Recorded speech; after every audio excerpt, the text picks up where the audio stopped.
Coming to you undead from Elm Street in fictional Haddonfield with a beautiful view of Crystal Lake, the podcast where every day is Friday the 13th and every night is Halloween. You are listening to Blood, Guts, and Blu-Ray, part of the Core Temp Arts Podcast Network. Here are your hosts, Bloodbath, Bub, and Brett667, the neighbor of the beast. Blood, Guts, and Blu-Ray comes to you from the Rose of New England and is the official horror movie podcast of the Core Temp Arts Podcast Network, the home of Let's Chat, That Pop, This Life, Failure to Launch, We Got 5, and TV, My Brain. Go to coretemparts.com for more information. Rate, review, and subscribe to us on iTunes or listen on Stitcher, YouTube, TuneIn, and Google Play. And if you want, you can hit us up on Twitter, Instagram, Facebook, and Tumblr. And you can call us right now and leave a voicemail, or you could talk to us straight up. That number is 201-8BGNBR0, translation 201-824-6270. Say some funny or witty shit and we will put it on the show. And if you're going to leave one with us this week, we will be talking about The Host next week. Music is provided by the Slasher Film Festival Strategy. This is episode number 46. My name is Bloodbath. And I'm Brett667, the neighbor of the beast. I'm Bub. We should let you know that we are recording this on a Thursday night rather than a Friday night like we normally do because I will be on a double date with Bub tomorrow night. We were going to go see Phoenix Forgotten, but thanks to the stupid fucking Fandango app and generally what's playing in Kitalon Theater being really lame, I think we're going to kick it and watch the Poo Poo Pee Pee Man because neither one of us have seen the Bye Bye Man yet. So Don't say it. Don't think it. Don't say it. Don't think. No, are we gonna watch the uncut, unrated version, or do you want to watch the theatrical version? That's the question I'm leaving to you. What do you think? I think I'd rather watch the theatrical version so then I can watch what they left out.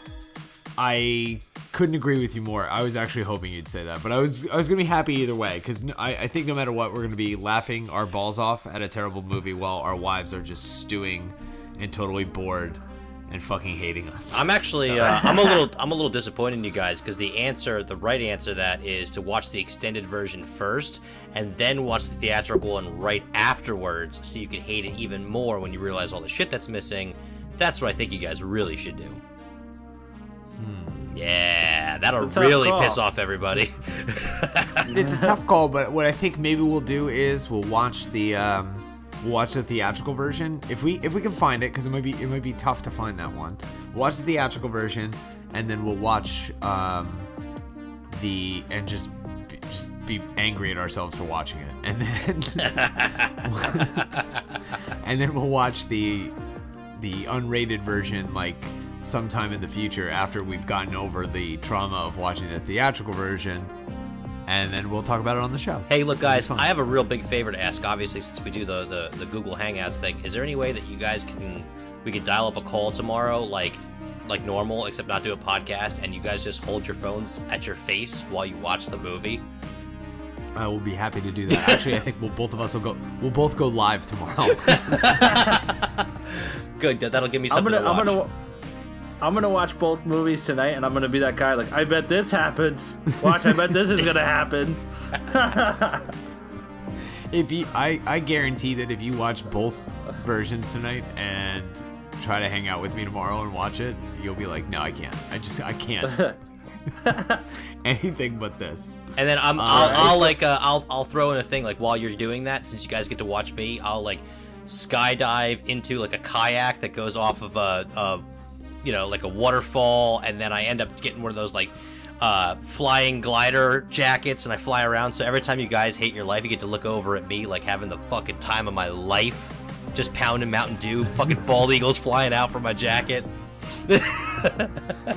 What are you doing? We never get a weekend day off. You know that, right? Like we almost never do this show on Thursday. We always either do it. If we don't do it on Friday, we do it on Saturday. So what are you doing this weekend? This is insane, right?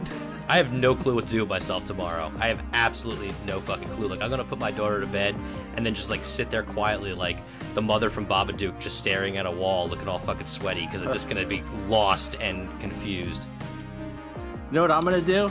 I'm gonna get a mannequin.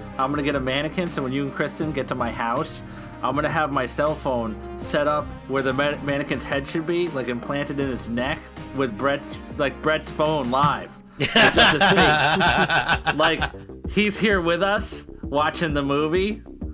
Yes, like the South Park episode when they all dress up in Halloween costumes and one of them can't go out, so they have like the fucking tablet going out with them. Yeah. Yes. Yep.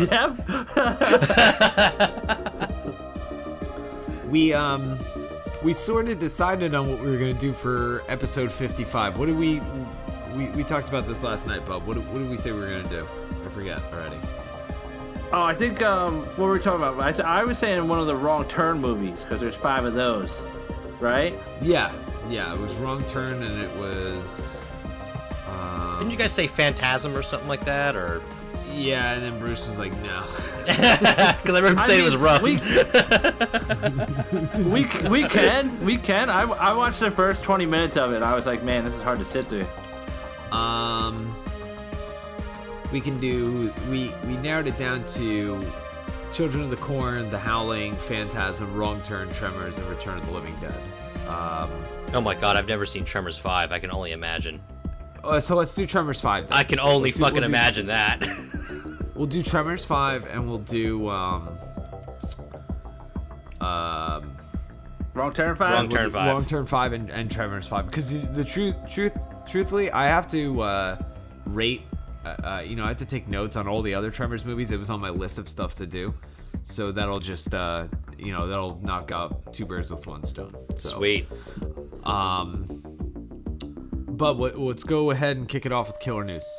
It's that time again. It's Killer News with Bub on Blood, Guts, and Blu-ray. All right, so this week was announced that The Thing will be getting a board game. And I'm totally going to buy that thing. It's called Infection at Outpost 31 from Mondo's putting it out. And I'm telling you, the box and everything, it looks excellent. Dude, if I'm there's... actually glad that... I'm sorry, Brett. No, you go ahead. I'm glad that you brought that up because I just got... So the horror block came today, and it came with a game piece from the Evil Dead 2 game. That's awesome. And it's awesome. So I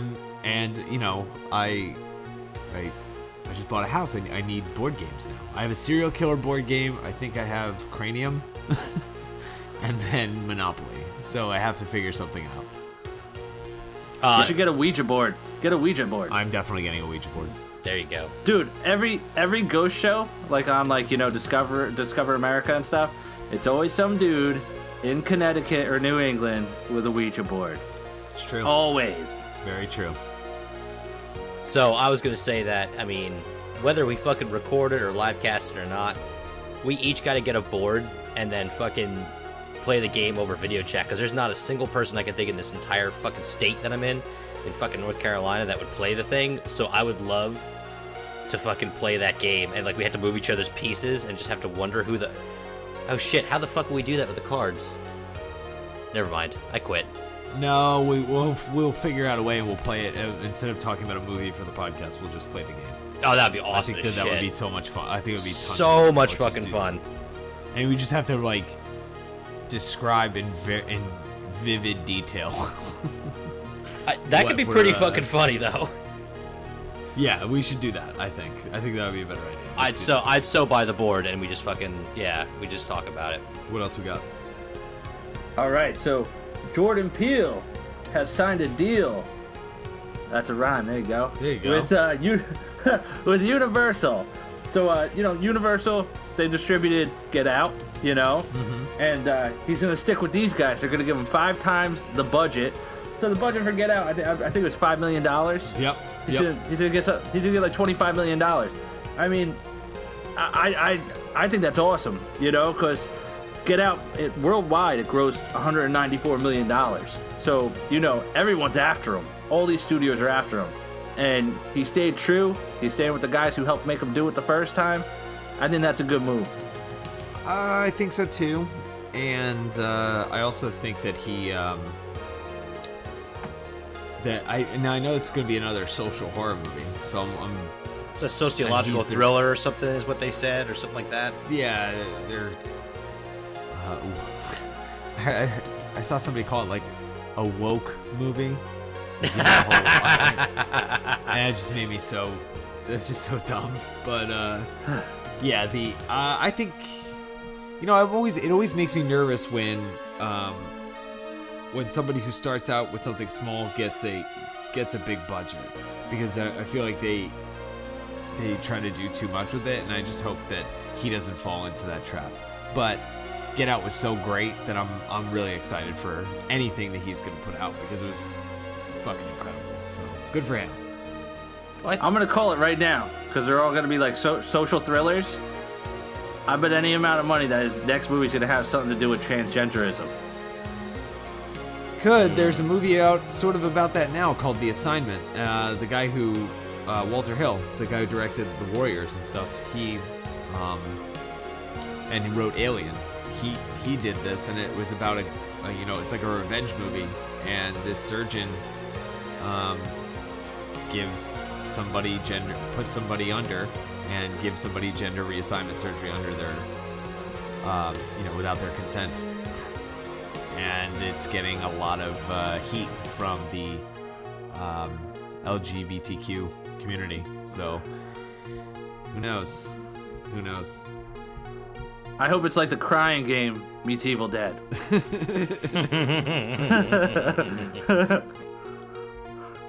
All right, and this week they said the guys who make Stranger Things, the producers, are saying that the second season of Stranger Things is going to be more horror orientated, so it's going to be a lot darker, and I'm excited for that. It's coming out on Halloween this year. I hope it's real dark.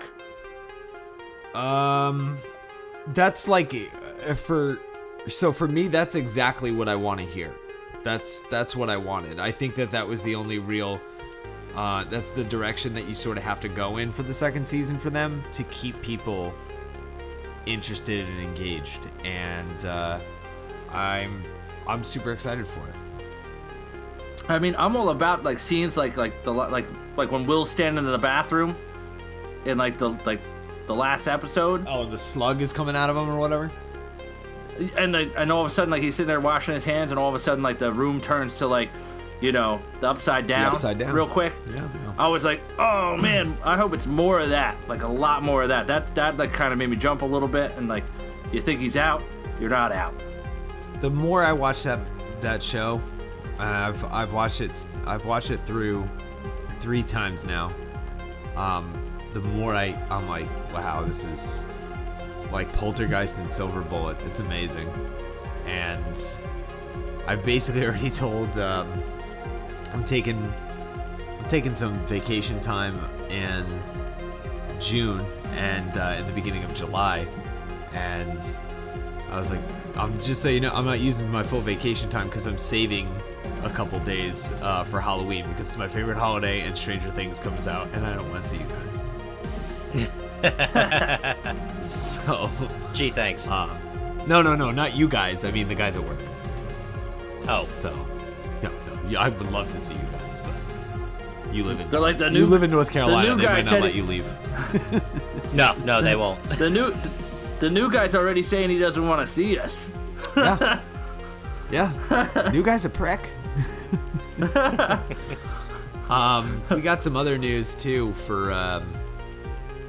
So it looks as though, let's see here what I have. The director of The Nun, Corbin Hardy, has given some updates about The Nun and the new cast, and let's see, I forget this actress's name, but as I'm so unprepared. Charlotte Hope from Game of Thrones is now on the project, it looks like, and I don't know this person's name. It's Jonas Christina. Bloch- It's Christina Piaget is the nun. Yes. Sister Ursula. Right. And Taissa Farmiga of the American Horror Story series will be in it. So, that is, that looks awesome. pretty excited for that. I'm really excited about that movie because I love The Conjuring too. I thought it was great. Let's see here. Don Mancini is I laughed at this week. So Don Mancini is the one that created the Child's Play franchise, and he is saying that Glenda might return for the newest Chucky movie. Glenda is the offspring in Seed of Chucky, the one that wasn't in anything after that because Seed of Chucky was just so terrible. So that movie was one of the hardest things I've ever had to watch in my life. God, it was awful. And finally, the debate that we've had on this show, and I'm sure a bunch of other horror nerds like us have had, over whether or not Evil Dead 2 is a sequel or if it is a reboot, is over. And Bruce Campbell made it official. It's a requel. It's both. So it's just more confusion. I was so excited to like, because in the beginning part of the video, he's like, it's not a sequel. Ash is not dumb enough to go back up to the cabin. But it's not a reboot either. I love Bruce Campbell so much. It's great. Like his new book's coming out soon. Hail to the Chin, you know. And I might have to make my way to Ridgewood, New Jersey to Bookends to get it signed by him. Oh, dude. But right now, he's actually, if you pre-order, you get this thing called a book plate. And it's hand signed by Bruce Campbell. There's only like so many of them. It's still available. And, basically everybody, like somebody said on Twitter, like, what's a book plate? He's like, I don't really know. It's like a sticker that's signed by me that you put in your book. He's so funny. As far as birthdays, we have a few that I should mention. On the 29th of April in 1980, Alfred Hitchcock passed away at the age of 80. I'm not gonna even take the time to explain who Alfred Hitchcock is. If you don't know, then nice. Why are you listening? Turn us off. Why are you even here? Lars von Trier had a birthday the day after. On the 30th, he turned 61. He, of course, is the director of the film Antichrist, which is the weirdest fucking movie I've ever seen, and I liked it. And then tomorrow, the 5th, Cinco de Mayo, is Lance Henriksen's birthday. We love Lance. He's going to turn 76, yeah. So happy birthday to him. Of course, we know him from Alien, Predator, Terminator, and like a bazillion other horror movies, including Pumpkinhead and lately Needlestick, which came out a couple months ago. So that's great. Here's some up-and-coming stuff. American Exorcism came out this week. Next week, Dead Awake. It looks like nothing is coming out this week. So, and as far as horror goes, I'm sure I'm wrong, but nothing is on my radar. Anyway, next week is Dead Awake on the 12th, Islamic Exorcist on the 12th, Hounds of Love on the 12th, and of course, on the 19th, Alien Covenant comes out, so, get ready. Never heard of it. According to Michael Groves, Tremors 6 will be available on Blu-ray and DVD and digital HD on January 30th of 2018. So that's something to look forward to next year. And we found out around Christmas time that season 3 of Ash vs. the Evil Dead would air in 2017. All likelihood points to fall, so probably around October. This, of course, is great. The new season is supposedly going to have a lot of twists and subplots, and is going to explore reasons why Ash is the chosen one. My last thing before we take our quick break is Trailer of the week. Oh yeah, it's not my last thing. We have two. But on Dread Central, they showed a couple snippets of what looks like a really, really well done graphic novel of Creepshow.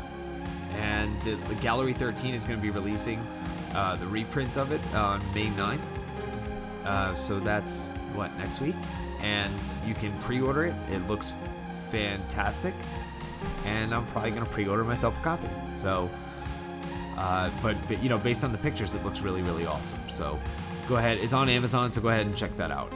Before we take our break, Brett was in charge of Trailer of the Week this week, and we're going to let him do his thing. Go ahead, Brett. Dude, I was super excited. I got to choose the trailer of this week. The trailer of the week this week. Who's the Taylor of the Week? Definitely the Taylor of the Week is going to go to It Comes at Night, which I'm also have to send a big thank you to Bub. I'm a huge fan of A24 films. They have made some awesome movies, definitely more in our wheelhouse of The Green Room and The Witch. They've had some really funky, weird Swiss Army Men and lobster comedies, and of course, they're like nationally accoladed for Moonlight and The Room, which has won numerous awards. And to me, they're just kicking ass and taking names, and not a lot of people still a lot of people aren't really talking about them. But Joel Egerton in this trailer is just fucking phenomenal. It just scared the shit out of me. It just looks like something that I'm gonna be petrified. Fucking stoked. What do you guys think of it? I'm surprised you didn't pick 47 meters down. Really? Why? No, I'm not surprised at all. That movie looks dope. Okay, I was like, are you serious? I saw that. I was like, fuck, this is a bad week for trailers. Thank God for It Comes at Night. Oh, but that was a tough one, man. Between It Comes at Night and The Dark Tower. Dark Tower looks good. I don't know, man. Dark Tower looks great. I thought the Dark Tower looks fucking awesome, but I really feel like it's gonna be more action oriented and more. I'm hoping that the gunslinger just kills the shit out of Matthew McConaughey. Oh, it's Idris Elba. He's gonna fucking destroy people. I agree with both of you that the Gunslinger does look really, really great, but if I had to pick between that, if they're both playing at the same time and I pick between the two, I'll probably go see It Comes at Night. Me too. Oh yeah, definitely. It's just more. It looks great. It's more in my wheelhouse. So, but and that trailer looks great. So hopefully, it lives up to the hype that I'm sure the trailer's going to create, because it does look that good. Even the teaser looked. The teaser looked awesome. Yeah. Oh yeah. I want to see how locked down this house is. When he's like, "There's a red door. It's the only door in and the only door out." I hope that thing is just like Fort Knox, man. Such a simple, creepy concept. What? I hope it just doesn't go in that direction of what was it, 11 Cloverfield Lane or whatever it was. You know what I'm talking about? Because I didn't like that movie at all. Oh, I liked it. I thought it was weak. Dan from Roseanne? Yeah. Come on. Oh, I love him. And he had the living room down there. It was like Roseanne, but in a bunker. Hey, Dan. I love it. He's like, yeah, on. He's like, I put her in the acid tub a long time ago. Come on down, kids. I'll help save you. The Roseanne Halloween special is one of the best Halloween specials ever. Oh yeah. It's so funny. Yeah, to be honest with you, I wasn't even a big Cloverfield fan. I didn't think that that movie was that great either. So I like J.J. Abrams because I thought Super 8 was fantastic. It was such a great movie. That guy who's trapped down there with Dan from Roseanne, he kind of reminds me of Ronnie Scowen. I watched that movie like Ronnie was trapped down there with Dan from Roseanne. Ronnie's the one that loved that movie. He thought it was amazing. So. All right, so after I finished swallowing this delicious cranberry lime seltzer, we're going to take a quick break, and when we come back, we're going to talk about Dead Ringers. You're listening to Blood, Guts, and Blu-ray. You are listening to Blood, Guts, and Blu-ray. Let us know what you think by reaching out to us. We can be found on Twitter, Tumblr, Instagram, or Facebook by simply searching Blood, Guts, and Blu-ray. To suggest a film or trailer you think we should discuss, or to comment on this or any other episode, send an email to bloodgutsandbluray@gmail.com. We will always get back to you.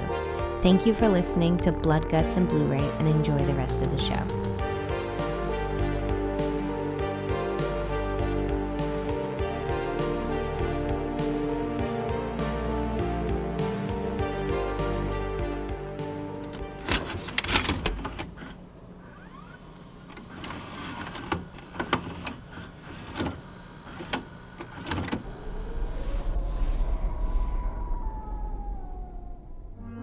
Ladies and gentlemen, Dr. Beverly Mantle. By every scientific measure, they are absolutely the same. They share everything. You haven't had any experience until I've had it too. Bev, you've got to try the movie star. She's unbelievable. Doctor, you've cured me. You mean to say there's two of them? They're twins, dear. I think we should drop her, Bev. You drop her. I'm in love with her. Can't be love if it does this to you, can it?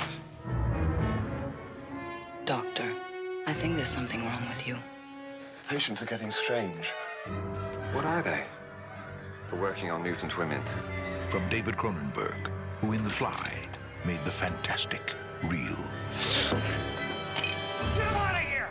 Radical technology was required. Something radical is definitely required. Now, David Cronenberg makes reality the ultimate fantasy.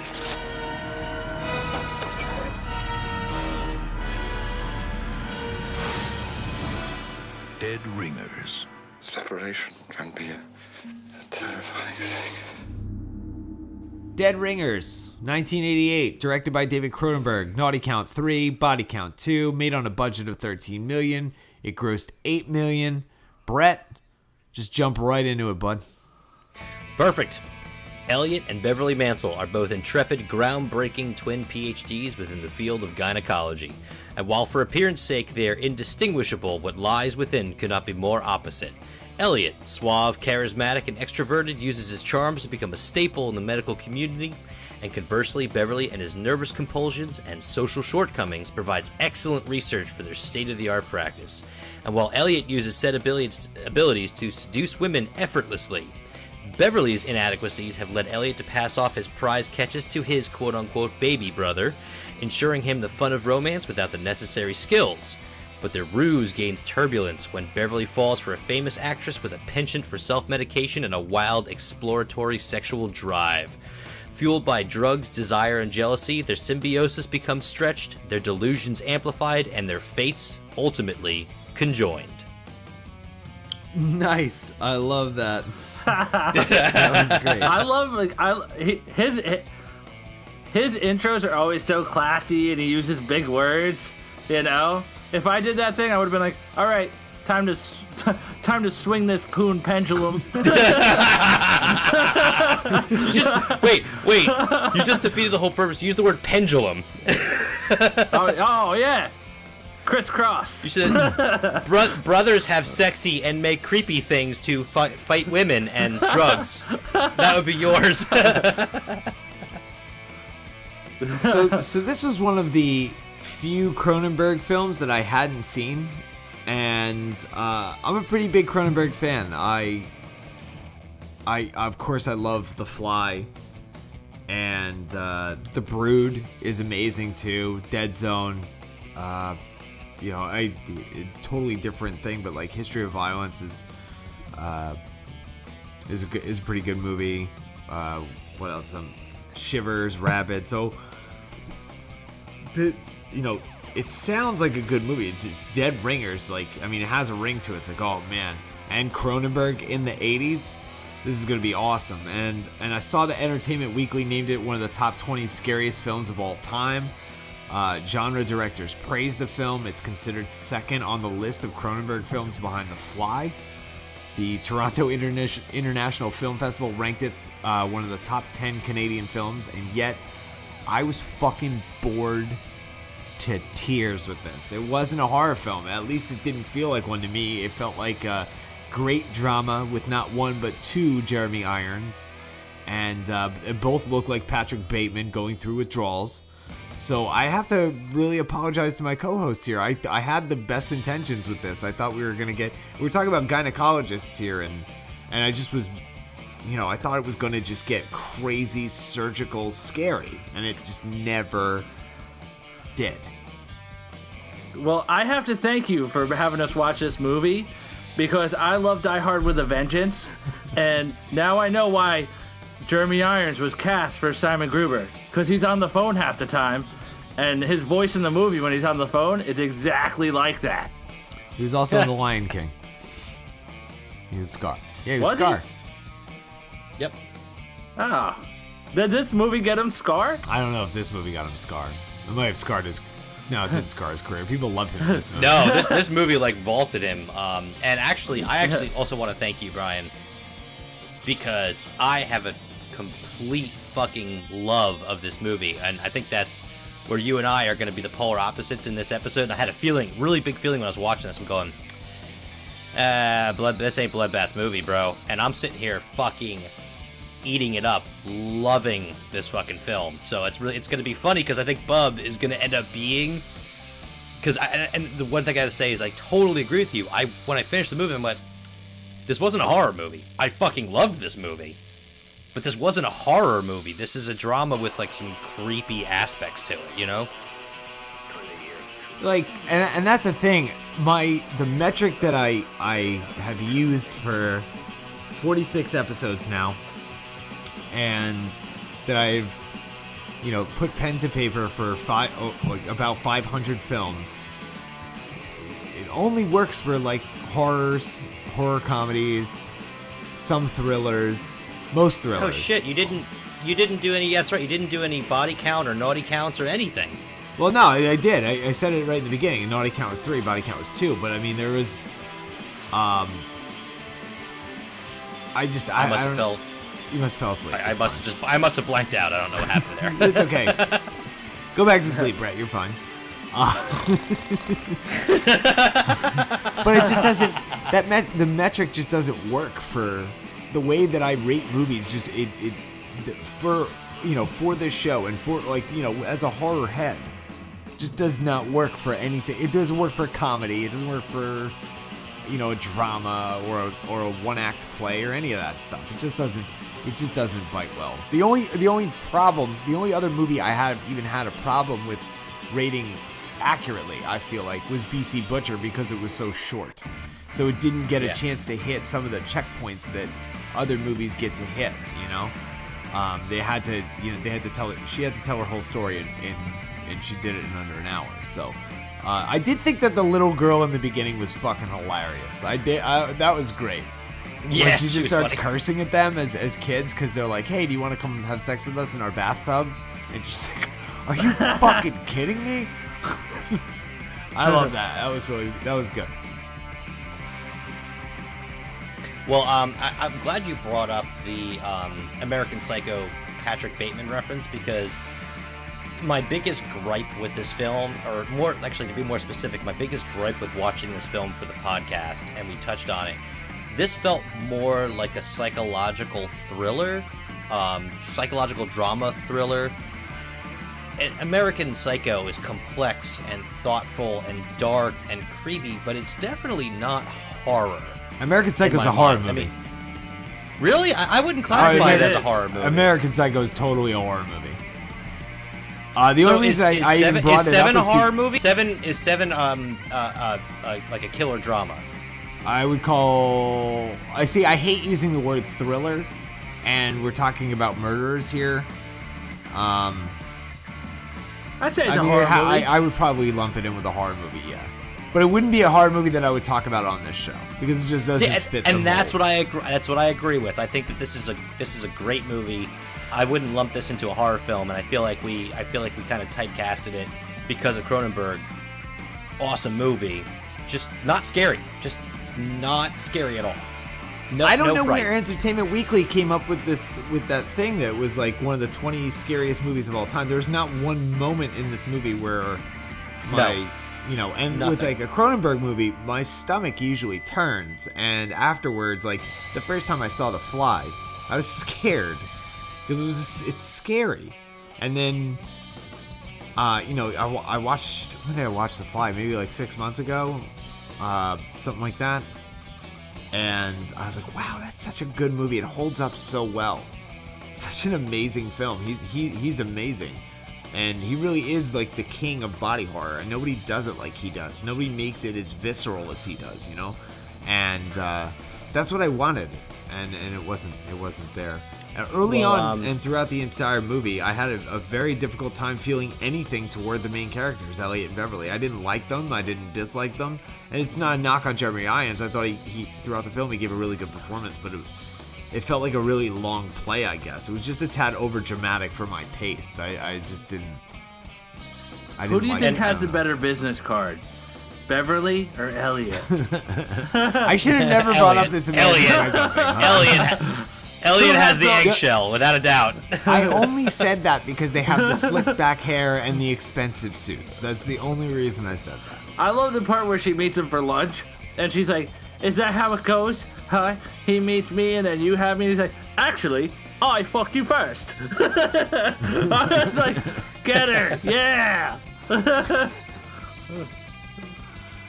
Well, Brett, Brian, you touched on not liking the characters, which is understandable. I thought the characters were very in depth. Well, actually, hold on, let me take that back. I thought the brothers were very in depth, and I thought that Jeremy Irons fucking killed it because he somehow managed to act as two twins who were both very creepy, but in completely different ways. And I was intrigued. I looked into how he would stand on a ball of 1 foot to play one character and step on the ball of his, and put pressure on the ball of his other foot when he was playing Beverly or Elliot, and how they he had 2 separate rooms, and then the whole point was that he had 2 separate dressing rooms for the characters, and then they melded it into one because he felt like the whole point of the film was to show how they're identical. Obviously, Jeremy Irons put in a shit ton of work for this role. Nailed it, in my opinion. And while you may not think the characters were interesting, I thought that they were so in-depth and nuanced that somehow you can make the very sweetheart Beverly, the social inadequate little child, almost child twin, turn fucking creepy and weird and lost. And I guess the fright is more in real life in terms of, not a creature, but more of a somebody who's addicted and to sex and drugs and his own jealousy and his own angst. And then you have that suave Elliot where he has a creepy obsession with his baby brother, which I guess I don't mean to jump, but that scene where save that. Hold Miss on. Nouveau. Yeah. Hold on. Okay. So you're holding that for later. Let's hold it for later. Yeah. So I'll just pass over that where Elliot in himself is he's creepy about his brother and his women, and it's just he's a control freak. I feel like they're disturbing. Yes. It's not that I didn't like them or I didn't think they were deep. I just didn't feel anything for them. They felt cold to me. I didn't like them, but I didn't dislike them either.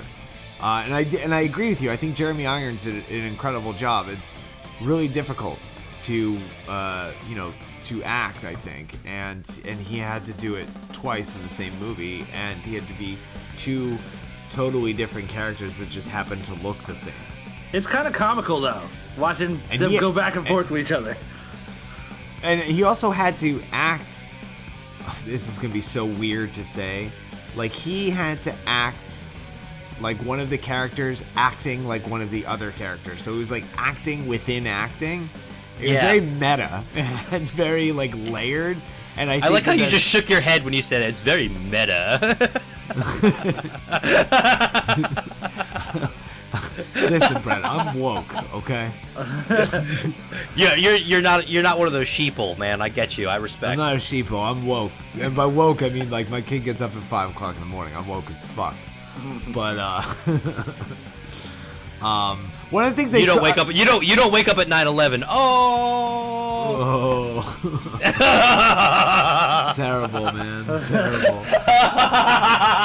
Sorry, that was terrible. You can cut that. Cronenberg did a great job of making this feel like a modern classic. It feels a little bit like Hitchcock. It feels a little bit like Rosemary's Baby. I can appreciate the aesthetic that he was trying to pull off with this one. I think if nothing else, that part was done extremely well. It's one of the things I gave it high marks for, because he maintained the style of the film throughout the throughout the entire movie. And the characters, I mean, all of them, they're very well off. They're well to do. They're very chic.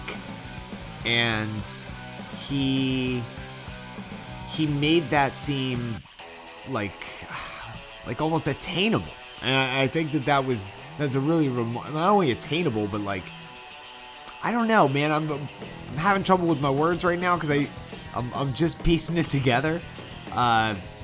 But I think he did such a, like, all right.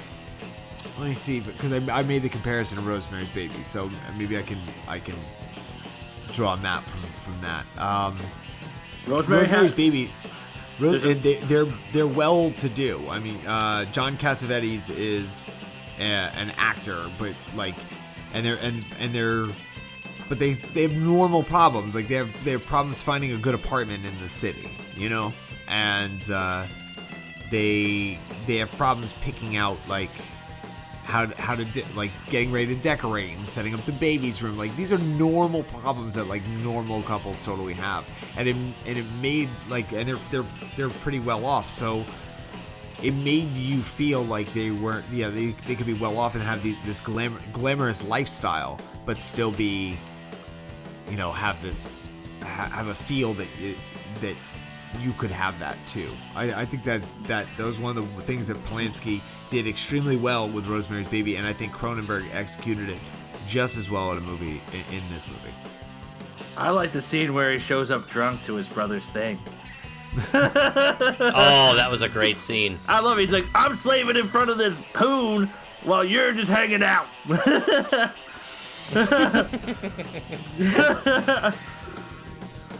go ahead, you go ahead, Brian. He had a great quote in this movie: "Pain creates character distortion. It's simply not necessary." It's one of the ones I wrote down, and it's a really good, and that obviously was a prelude to the fact that he was going to be self-medicating for the second half of the film, the entire time. So, go ahead, Brett. No, what I was going to say, you kind of touched on a little bit with the coldness of the main characters. And I say characters, not just the Mantle brothers, but Genevieve, I'll never say her name correctly, so it's Genevieve Bujold, who played Claire Neveu. You could be right, I don't know. So I'm sorry if I butcher French, but that's what to our listeners. But her character was completely unlikable, she sucked, without a doubt, and I thought she sucked. And even though she really didn't do anything really wrong, because like she may have gotten Beverly into a spot of drugs, but she was a weenie who couldn't fucking help him whatsoever, and her character just had really no depth. And beyond the Mantle brothers and Claire Neveu, beyond Jeremy Irons and Genevieve Bujold, the next and most important character is Carrie, who's Heidi von Palsk, who plays her friend in one scene. Like, there are zero developed secondary characters in the movie whatsoever. It's these three people, that's it. There's the girlfriend a little bit. There's, like, I think Elliot's kind of girlfriend. But there's no secondary characters, and I feel like that's a big part, Brian, where I have an issue, because the coldness of the Mantle brothers makes sense because they're genius doctors. That's kind of a part of their psyche. It's kind of a part of a stereotype of them. But there's no warmth, there's no relatable characters outside of them. They're all just cardboard cutouts that these guys walk past in the film. I thought that redhead was going to get beat with a metal hanger. Yes! It's kind of hoping for it. Yeah, Brett, I completely agree with you. You're kind of left for a 2-hour movie just focusing on Jeremy Irons and his characters being torn over this one woman. And they're not torn away where they're both fighting for her affection. One is trying to convince the other one to give up her affection. And because it's destroying him, and he could see it. I mean, he sees it like right in the restaurant when she throws the water in his face and storms out. Like, he gets upset. This is Bev. Bev gets upset. He starts crying, and Elliot is surprised. He's surprised. He's like, why? like he knows. I mean, you can see the look on his face. Like now that I'm thinking about it, you can see the look on his face, and it's like, oh boy, like this is gonna destroy him. This is going to undo our professional life together over this chick who I wouldn't even think twice about. And I passed her off. I dumped her onto him, and now she's dumping him onto me with all this baggage and all these emotions, and it threatens their lifestyle, right from that point. I think the part with the dream sequence where he bites into the tissue that is binding. Oh, that's brutal. Yeah. It was Beverly, and Beverly's the one that bites into it, and it's bound him and Elliot together. Was like the bright spot that was giving a rather, what I thought to be kind of a dull movie, a good shot in the arm. And it turned out to be the only real example of body horror in a nearly 2-hour movie. I mean, that was the only gross part that you actually saw. Some of the other stuff was implied with the instruments, and we'll get to that later, but it was still a cool part. I mean, that's vintage Cronenberg. But what'd you think of that? Oh no, that was an awesome part. I totally love that part. You know what though? Like it's just all foreshadowing. You know, like that Beverly's gonna be the one to make the move to sever what they have going on. Yeah. You know, and I really liked it because you know what? Like his brother, like Elliot, he's kind of like he's calling him out as a bitch sometimes in this movie. You know, like when he's like, why do you think you have the girl name? You know, and I don't. Right? Right. Which is why they call him they call Elliot Ellie, which I always think is like his whole oh, I'm sorry that your name's Beverly, just call me Ellie. To even the score, right? Exactly. All right, so let's talk about my favorite part in the movie, which was the part where where Beverly calls. He calls Claire is her name, right? Yep. Yeah, Claire he Neveau, calls yep. Claire, and her assistant picks up, and her assistant is, you find out later that her assistant is gay, but I mean, he gives the stereotypical mannerisms. And then I guess Bev is so fucked up on pills that he can't tell over the phone, and he's like, if you insert your fingers into her vagina, where the normal clitoris is, you will find 3. And I thought that was such a weird part, and I was having a Mystery Science Theater 3000 moment, where it's and if you look on your left, you'll see the Eiffel Tower, and if you look on your right, you'll see. Right, and that's where the movie should take a sharp turn. It's then it turns into mutant women. The whole rest of the movie. I was waiting for something like that. That's what I was waiting for. But, whatever. Brett, I'll yield the floor to you. Well, actually, my favorite moment is not even my favorite moment, but I gotta piggyback off of yours. When Claire gets home and calls Beverly, which of course, by the way, she could have fucking done in any country she was in, but regardless, she calls him and she giggles about how, oh, you really gave my assistant a fright. I think his name was it Birchall? Didn't he have right? It was a weird name. It was a weird name, yeah. So she calls him and goes, oh, what you said to him just really made him throw up. I'm pretty sure he's positively gay. And I died laughing at the scene because she had this whole fucking conversation at the beginning of the movie with Beverly about how, don't tell anyone about my ability not to have kids and my 3 clitorises. And he literally did exactly that. I thought there was no fucking ramifications. There was no ramifications. Yeah, there was nothing. She's just like, oh, Bev, you're so silly. I was like, what? Aren't you pissed? Aren't you fucking mad? And she wasn't at all. Equally strange was right after that phone call happens, and he's laying on the couch feeling sorry for himself, and then Elliot tries to have a threesome with his own brother, yes, who looks just like him. That was like a little weird. really wanting to, really like obviously like the gripping of the hands and the scenes of like him trying to grab his brother into the Like, threesome, really and wanting the weird it. seductive looks he gave his brother were like, oh, there's something going on with Elliot right now. There's some Basic Instinct shit happening right there, like real Mulholland Drive type of stuff. And Absolutely. I thought I was really weirded out by that scene. I like how Brett thinks that Claire would get mad over anything. The lady's got 3 clitorises. She doesn't get mad about shit. Nothing offends her. But yeah, that's a super creepy scene. You know, I don't know. I think my favorite scene had to be when they're all standing in red, and like it's a whole thing where he's like, checking out that chick, and there's like the audience of the students, and he's all fucked up, and he's like, I gotta slow this down, and he's like leans over, and he just starts gassing himself, and I mean, like, on a side note, the guy looks like he's shoving masonry tools into this chick's DNA dumpster,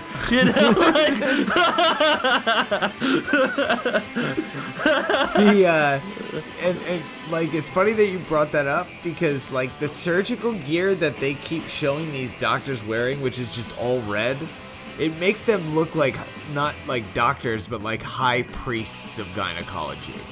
Yeah. Absolutely. And I thought that was a nice touch, because my mom is a nurse, and so I've seen, and my wife worked at like dentist's office and stuff. And so I know what people in scrubs look like. And I know what people wear to the hospital. I've been to the hospital way too many times to even count. And I've never, ever seen anybody wear red just scrubs like that. Like, they looked evil. They looked fucking evil. I've seen people wear black scrubs before, and that doesn't look as evil. So, they look like that, or they look like they were about to audition for the White Stripes. It doesn't even help. It doesn't help that the sheet over them is red. I mean, everything is fucking red, especially in the scene where he breaks out those like fucking Anders Wallach fucking tools out of metal that fucked up Beverly had made, that he somehow convinces an artist to make. He's like, that he also somehow got into. He somehow got into a hospital. Film. Oh, I thought it was awesome. It was a little awesome. weird, but it was great. That scene of him.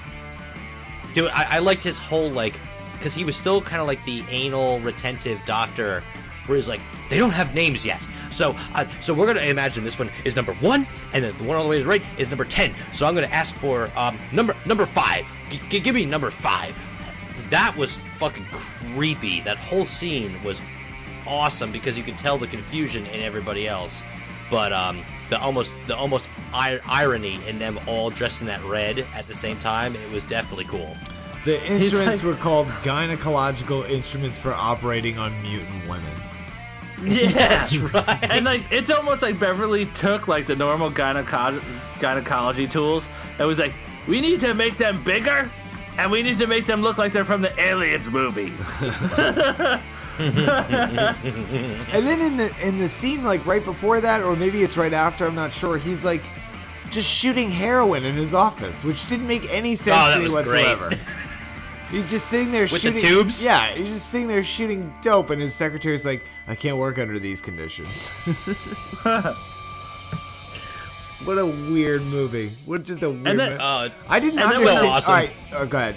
Bub, you first, and then Brett, I'm going to ask you a question. Bub, like when they're walking together towards the end of the movie, and they're like planning out their nice little weekend, and he's like, we're gonna start with this drug, and then we're gonna do this drug, and then since it's the weekend, we're gonna hit it with some Dilaudid. Like, and you're like what? Like, these guys are just talking, we need to take this pill, and then we gotta take this pill, Brett, maybe you can help me out here, because I just feel like I got totally lost with the ending. So why don't you just try to take us through the ending a little bit and see if maybe you can clarify for me, because I mean, what the fuck was going on there? I don't know where I lost it. I was awake the whole time, so I just like, I don't know, maybe I think I zoned out. So go ahead. You're woke. Okay, so this this is obviously up to interpretation, so this is going to be my interpretation, Bloodbath, so it may not be definitive for what the director had in mind, but this is my take on it. Beverly is the biggest open book out of the twins. It's obvious that he is longing for his individuality, especially through his dreams. Obviously, through Claire Neveu, he's looking to break free from the twin mantle. Obviously, he feels insignificant, which Elliot has done by simple, small, nuanced things like calling him baby brother. They're fucking twins, and he calls him baby brother. To me, that was a very small sign of the offensive superiority that Elliot felt. Elliot's motives are not necessarily clear throughout this entire film. They make him seem that he cares more about sex and money and notoriety, right? Like, because he wants to be the professor of his hospital and leave his brother behind, and he wants to do all this. In my mind, we know what drove Beverly crazy. It's his jealousy. It's his need for love of a female, true love, not lust. Elliot's true intention and his strength and everything he aspired for was to have his baby brother dote on him as an idol. I feel like it was a part of his ego that was written in his code and necessary. So when he even slowly starts to lose his brother, obviously to this girl, to drugs, to life, to whatever it is, his brother, without speaking it, maybe in that one scene with his quote-unquote girlfriend, he is desperate to get onto Beverly's level so that he can be just one notch above him. He's losing him, and he'll do anything he can to stay in control with him while being as equal as possible to him. So when his brother goes off on a tangent, Elliot loses the practice, loses the money, and couldn't really give a flying fuck about it, and just makes up this crazy, like, what does he say? He needs to get like on a symbiotic level with him, or he says something where he needs to get on a. I know what you're talking about. Mind. It's like a mind sync. meld. He says in sync. He's getting sync. They're whatever flows through his blood has to flow through mine. Like, yeah, obviously, that's why he starts doing the drugs. So exactly. So Elliot, his passion in life, I think his helping, quote unquote, is not through gynecology. He doesn't give a fuck about helping people.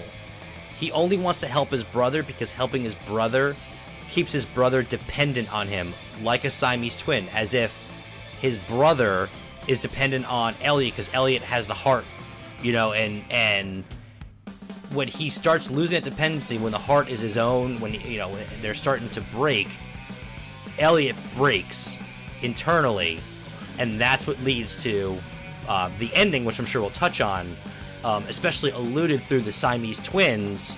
Was it Aang and... Yeah. What are the Siamese twins? Aang and Yeah, I know what you're talking about. It's Chang and Aang. Yeah. And which we'll touch on the ending, but that's what leads to the mutilation at the end, because they kick back to their childhood days in one of the first scenes of them as kids operating on a plastic toy, talking about the problems are and inventing devices.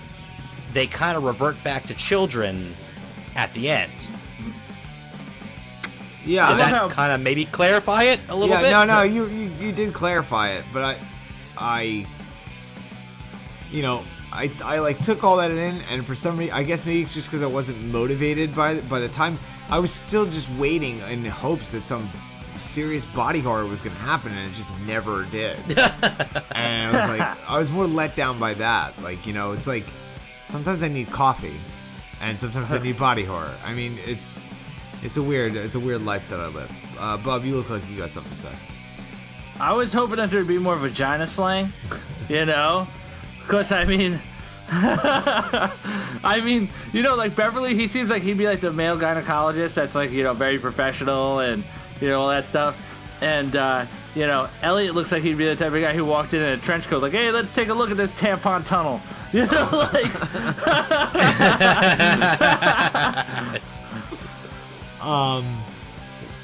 Also, I might have gone into this in a bad mood because I bought it on eBay on VHS, because I'm doing this thing now where it's like, you know, it came out in the 80s, which means it came out on VHS, which means I should probably watch it that way just to get some authenticism out of it. And, you know, I was excited when it came in, and I saved it for last night, and then I put the tape in, and the fucking tape didn't work. So it kind of bummed me out, but that sucks. That is what it is. So, well, movies are experiences, so that's got to go into play. Yeah. And that's why I give this movie half a star. No, not that bad. Not that bad. Who's got anybody got anything else before we take our break? I kind of love when he goes into the art gallery and he's like, "These are mine. These are mine." You know, and like she's like, "No," like, you know, like that's so funny. Standing out in the rain. They're not Brett, yours anymore. Obviously, I guess if anybody's going to touch the ending, it probably should be me, and it's old enough we can. In my opinion, most any shortcomings of the film were eradicated by the ending. When both brothers reunite and Beverly is now sobered up from the drugs and goes to find his brother Elliot, which Elliot is now all fucked up on the medication that has been left behind in a derelict, abandoned practice. And he too becomes fucked up, and they almost, like I said before, they revert back to this bond. It's like, instead of having a bond of intelligence and superiority and progression, they have now bonded over drugs. And Bub brought it up before about that great conversation about how they're, okay, so we're gonna get fucked up on this, and we're gonna do this, we're gonna do that, and then we're gonna do this on Saturday because it's Saturday, and then Sunday we're gonna kick it. And they both are sunken in, and they're just like, yeah. Sunday we'll kick it, and we'll get everything back together again. And they have this amazing scene where they're walking through the practice together, identically, like brushing their teeth in their underwear, and they get really they get hammered. And Elliot, in my opinion, sacrifices himself for Beverly. And they have this operation scene where they had when they were children, when they were about 9, and Beverly unknowingly, like, just fucking mutilates Elliot's insides and rips his chest open with all these tools that he created with the artist, and wakes up in a stupor.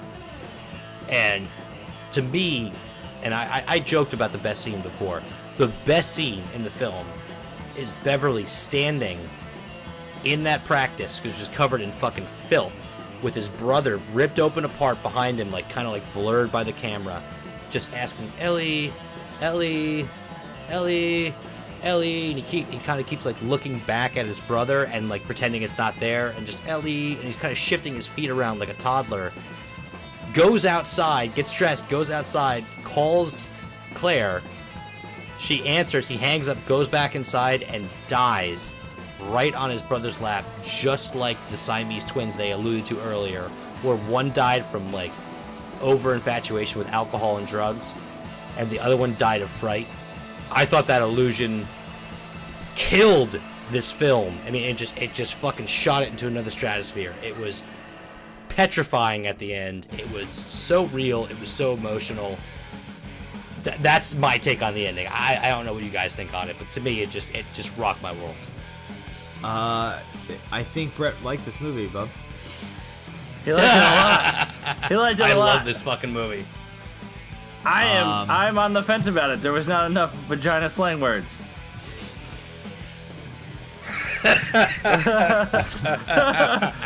Let's get a look at that south mouth.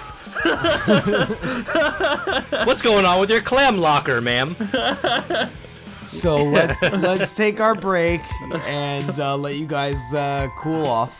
And and when we come back, we are going to rate Dead Ringers. You're listening to Blood, Guts, and Blu-ray. You are listening to Blood, Guts, and Blu-ray. We are dedicated to bringing you the show across your favorite medium. We can be found on iTunes, Stitcher, TuneIn, and YouTube. Please send all suggestions to bloodgutsandbluray@gmail.com. Thank you for listening. And we're back, and it is that time again. We are going to rate the film of the week, and that film was Dead Ringers. We're starting off with Brett. Brett, the floor is yours. Okay, so this film is definitely not a horror film. And if I had to follow some type of set path as wonderful Bloodbath does, this would not be a very high score. I've always scored it on my enjoyment, my fear, my emotional attachment, the inconsistencies, things of that nature. This film, to me, gets a 4 out of 5.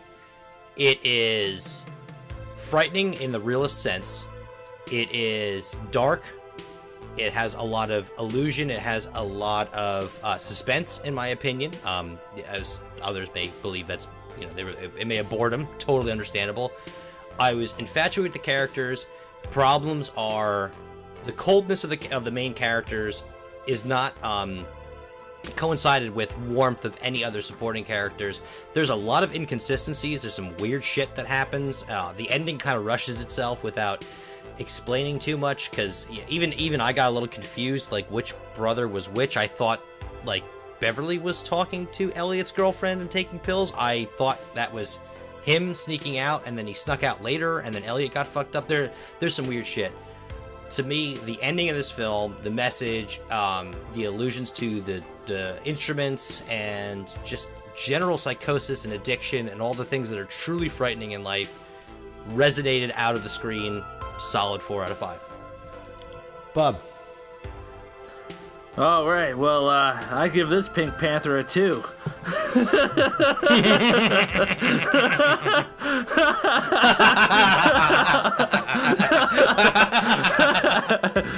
I don't know. It had its. Like you said, it was easy to follow, but there was not a lot of progression through it.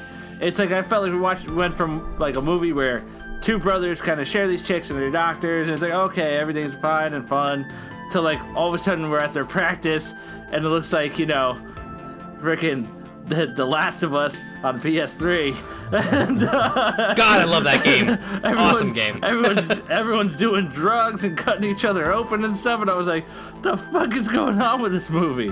Like, I don't know. It was alright, but it's not something I look for. I wanted body horror. I waited patiently for 2 hours to get something, and what I got was Jeremy Irons playing every role in Requiem for a Dream. It was well acted, but it's just not my style of movie. Not to mention the title is very misleading, and by virtue of that, I would consider the title piss poor. I have to give this a 1.5 out of 5. It hurts me to say it, but I'll never watch this movie again. Damn, I'm gonna buy this movie. I got a VHS copy if you want it. No, I'll fucking take it. Doesn't work. Oh shit! Wait, that's right. Wait. Cut that. I didn't say that. Nope, I'm keeping it. Damn it.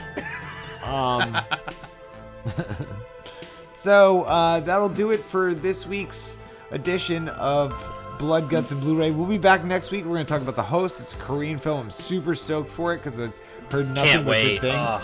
It looks really awesome. good. I think also next week we're going to have, next 2 weeks, I think for sure, we're going to have a couple giveaways. So, yeah, we're going to have callers, and hopefully we'll have callers, and we'll have some giveaways. So, stay tuned for that. And until next time, toodaloo. Good evening. I can't think of anything funny to say. Why don't you just do another slang for vagina? Of course, I used all the good ones.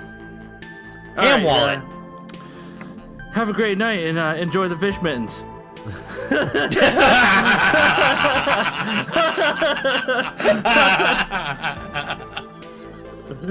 Fish mittens. Oh man. I didn't use that one, right? I didn't use that one? No, you didn't. No. You saved the best for last. Good job. You didn't even know you did it. You can edit that, right? You can edit. No, actually, you should probably You should just leave. You should leave the us trying to work it out right there. Yeah. All right. Constructive criticism. Thank you for listening to Blood, Guts, and Blu-ray. Written and hosted by Bloodbath, Bub, and Brett667. Edited and produced by Bloodbath. Music has been graciously provided by the Slasher Film Festival Strategy and Nightbirds. Artwork and logo have been provided by Bub. Blood, Guts, and Blu-ray is available on iTunes, Stitcher, TuneIn, and YouTube. Be sure to follow us on Facebook, as well as @BloodGutsBluray on Twitter, @bloodgutsandbluray on Instagram, and visit our Tumblr page by going to bloodgutsandbluray.tumblr.com. For any questions regarding the show, advertising, or anything else, please send an email to bloodgutsandbluray@gmail.com. Thanks again. Get possessed.